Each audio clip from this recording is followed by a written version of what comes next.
தேவனே, இந்த அருமையான வேளையிலே நீர் எங்களுக்கு கொடுத்திருக்கின்ற இந்த செய்தியை நாங்கள் கொடுக்கும்படியாக நீர் எங்களை தெரிந்து கொண்டதுக்காக உமக்கு நன்றி. அந்த செய்தி இந்த உலகம் அனைத்து மக்களுக்கும் சென்றடைய நீர் கிருபை செய்யும். எல்லா காரியத்தையும் உடைய கரத்திலே ஒப்புக் கொடுக்கிறோம். எங்கள் சித்தம் அல்லவும் சித்தமே நிறைவேறும் என்ற விசுவாசத்தோடு எங்களுக்காக கல்வாரி மட்டும் சிலுவை சுமந்த இயேசு கிறிஸ்துவின் இனிய நாமத்தினாலே கேட்கிறேன் நல்ல பிதாவே, ஆமென். இன்று இந்த ரோமன் கத்தோலிக்கத்திலே இருக்கின்ற சதீஷ்குமார், அதே நேரம் அருண் என்ற இந்த இருவரும் எங்களுக்கு என்னத்தை சொல்ல முயற்சிக்கிறார்கள் என்று சொன்னால், இந்த வேதாமம் எங்களால் தான் உருவாக்கப்பட்டது, எங்களால் உருவாக்கப்பட்ட வேதாமத்தை தான் நீங்கள் இன்றைக்கு பின்பற்றுகிறீர்கள். ஆகையால் ரோமன் கத்தோலிக்க திருச்சபை ஒரு உண்மையான திருச்சபை என்று மற்ற பக்கத்தால் தங்களை உண்மை என்று நிரூபிக்க முயற்சிக்கிறார். இவர்கள் இந்த வேதாம உண்மை என்று சொல்லும் பொழுது இந்த புதிய ஏற்பாட்டு புத்தகங்களை தூக்கித்தான் வேதாகம் என்று கூறுகிறார்களோ எனக்கு தெரியவில்லை.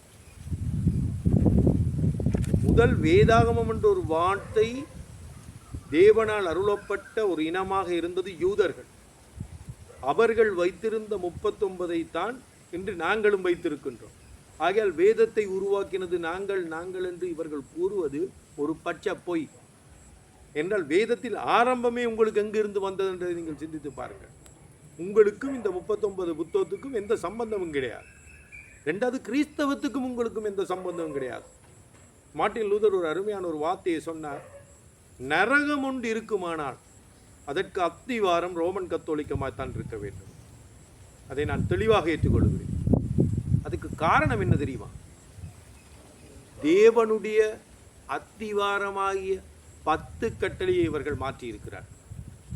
ஆகையால் நீங்கள் சிந்தியுங்கள், இந்த 39 புத்தகமும் யூதர்கிட்டிருந்து நீங்கள் எடுத்தீர்கள். அப்ப யூதர்கள் யார் என்றதை நீங்கள் சிந்தித்து பாருங்கள். யூதர்களை பார்த்து இயேசு சொல்றார், உங்கள் வீடு உங்களுக்கு பாழாக்கி விடப்படும், ஒரு கல்லின் மேல் கல்லிராதபடி இந்த தேவாலயம் முடிக்கப்படும். ஏன் இவ்வாறான வார்த்தைகளை அவர் சொன்னார் தெரியுமா? யூதர்கள் இந்த 39 புத்தகங்களை வைத்திருந்த பொழுதிலும் அவர்கள் தேவனுடைய அன்பையும் வந்த மெசியாவையும் தேவ ஆவியையும் அவர்கள் கைவிட்டு வேதத்தினுடைய ஆழங்களையும் அவர்கள் அழியாமல் இருந்தபடியினால் தங்களை மீட்க வந்த மெசியாவை அவர்கள் சிலுவையில் அறைந்தார்கள். இதைத்தான் இன்றைக்கு ரோமன் கத்தோலிக்க திருச்சபையும் உண்மையான கிறிஸ்தவர்களுக்கு ஆதியிலிருந்து செய்து கொண்டு வருகின்ற ஒரு காரியம். ஆகையால் இந்த இயேசுவை ஏற்றுக்கொள்ளாத, இயேசுவை மெசியாக நம்பாத, இயேசுவை சிலுவையில் அறிந்தவர்கள் வைத்த 39 தான் இன்று நாங்களும் வேதமாக வைத்திருக்கின்றோம். அதுக்கு முதல் காரணம், எப்படி இந்த வேதாகமம் வந்தது?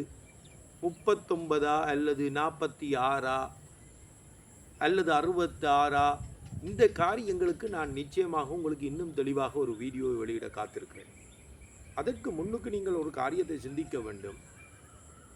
இயேசுவை ஏற்றுக்கொள்ளாது இயேசுவை சிலுவையில் இருந்த 39 எங்கள் வேதாகமத்தில் நாங்கள் வைத்துக்கொண்டு இதுதான் தேவனுடைய ஆதி வேதம் என்று சொல்வதற்கு காரணம் என்ன?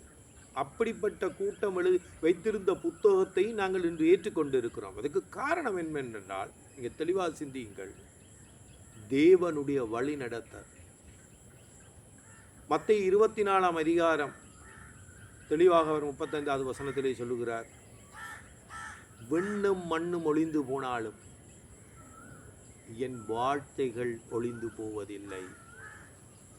ஆகையால் அவருடைய வேதாகமம் யூதர் கையில் இருந்தாலும் அல்லது அது இன்னொரு கூட்டத்தின் கையில் இருந்தாலும் இந்த பூமியிலே எந்த ஒரு மனிதனாலும் அழிக்க முடியாது. என்றால் இயேசுவை அடியோடு நிராகரிக்கின்ற ஒரு கூட்டத்தில் இருந்து தான் நாங்கள் இந்த 39 வார்த்தையை எடுத்திருக்கிறோம். இதை நீங்கள் ரோமர் 3 அதிகாரம் 2வது வசனத்துக்கு நீங்கள் கடந்து போனாலும் பவுல் தெளிவாக எழுதுகிறார், இந்த வார்த்தைகள் அவரிடம் தான் கொடுக்கப்பட்டது. யூதர்கள் தான் தேவனுடைய இந்த வார்த்தைகள் கொடுக்கப்பட்டது. இப்பொழுது நான் உங்களுக்கு ரோமர் 3 அதிகாரம் 2வது வசனம் என்று சொன்னேன். இப்போ அதை நான் வாசித்து காட்ட விரும்புகின்றேன். அது எவ்விதத்திலும் மிகுதியாய் இருக்கிறது. தேவனுடைய வாக்கியங்கள் அவர்களிடத்தில் ஒப்புவிக்கப்பட்டது, விசேஷித்த மேன்மையாமே. முதலாவது வார்த்தையில் அவர் சொல்றார், யூதனுடைய மேன்மை தேவனுடைய வாக்கியங்கள் அவனிடத்தில் ஒப்புவிக்கப்பட்டது, யூதனிடத்தில். இப்பொழுது நான் உங்களுக்கு இன்னொரு உண்மையை காண்பிக்க போகிறேன். சமாரிய ஸ்திரியோடு இயேசு பேசுகின்றார். இது அருமையானது. நாங்கள் பார்க்கிறோம், சமாரியர்கள் இந்த யூதர்களுடைய பாதையிலே இல்லை. ஆனால் அவர்களும் முதல் 5 புத்தகங்களை வைத்திருக்கின்றார்கள். ஏனைய பகுதிகளே அவர்களிடத்தில் இல்லை. அவர்களும் தேவனிடத்திலே போகிற ஒரு பாதை தங்களிடம் இருக்கென்று நினைத்து கொண்டிருக்கிறார்கள். ஆனால் இயேசு அந்த சமாரிய ஸ்திரியோடு பேசுகின்ற பொழுது ஒரு மெசியா ஒருவர் வருவார் என்பதை அந்த பெண் அறிந்திருக்கின்றார். அந்த மெசியா தான் என்பதை திட்டு தெளிவாக இயேசு சமாரிய ஸ்திரியிடம் மட்டும்தான் தன் வாய் மூலமாய் ஏற்றுக்கொள்கிறார். அந்த சமாரிய ஸ்திரிக்கு இயேசு சொல்லுகின்ற பொழுது யோவான் 4ஆம் அதிகாரம் 22வது வசனத்தை நான் வாசிக்கிறேன், கேளுங்கள்.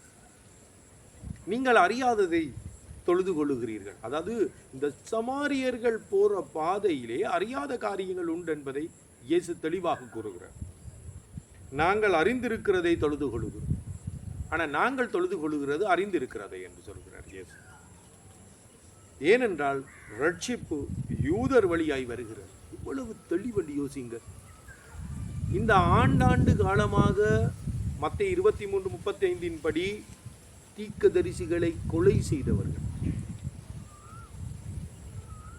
இயேசுவையும் கடைசியாக கொலை செய்தவர்கள் இடத்திலேதான் ரட்சிப்பின் வழி இருந்தது என்பதையும், அதே நேரம் தேவனுடைய வார்த்தைகள் இருந்தது என்பதை நீங்கள் மறக்க வேண்டாம்.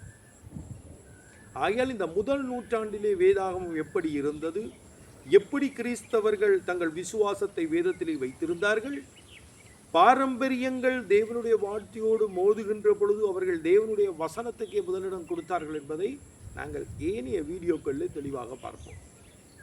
ஆனால் நீங்கள் சிந்திக்க வேண்டியது என்னென்றால், இந்த யூதர்கிட்ட இருந்து தான் நாங்கள் இந்த 39 புத்தகத்தை எடுத்திருக்கிறோம்.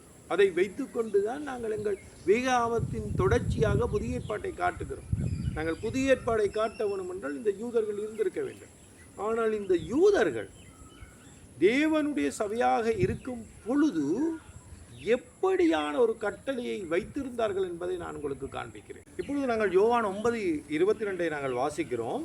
அவனுடைய தாய் தகப்பன்மார் யூதர்களுக்கு பயந்ததினால் இப்படி சொன்னார்கள்.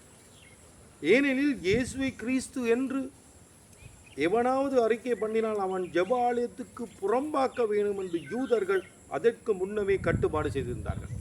அதாவது இயேசுவை எவனாவது கிறிஸ்து என்று ஏற்றுக்கொண்டால் அவன் ஜெபாலயத்துக்கு புறம்பாக்க வேணும் என்று யூதர்கள் முன்னுக்கே முடிவெடுத்திருக்கிறார்கள். தேவனுடைய சபை என்று தங்களை கூறிக்கொண்டு, ஆபிரகாமுடைய சந்ததி என்று கூறிக்கொண்டு, கிறிஸ்தவ சபை இன்னும் பகிரங்கமாக உருவாக்காம இருக்கின்ற இந்த வேளையிலே தேவனுடைய சபையாக இந்த உலகத்திலே கருதப்பட்டது யூத சபை. அந்த சபை எடுத்திருந்த முடிவு என்ன? இயேசுவை மெசியாவாக ஏற்றுக்கொண்டால் அவரை சபையிலிருந்து தள்ள வேண்டும் என்று. ஆகையால் கவனமாக சிந்தியுங்கள். இன்று தேவனுடைய சபை என்று தங்களை கூடிக்கொள்ளுகிறவர்கள் 10 கட்டளையில் இதே போல் தான் மாற்றி இயேசுவை மறுபடியும் சிலுவையில் அறையிற ஒரு கூட்டமாக இந்த பூமியிலே செயற்பட்டு வருகிறார்கள் என்பதை நீங்கள் மறக்க வேண்டாம்.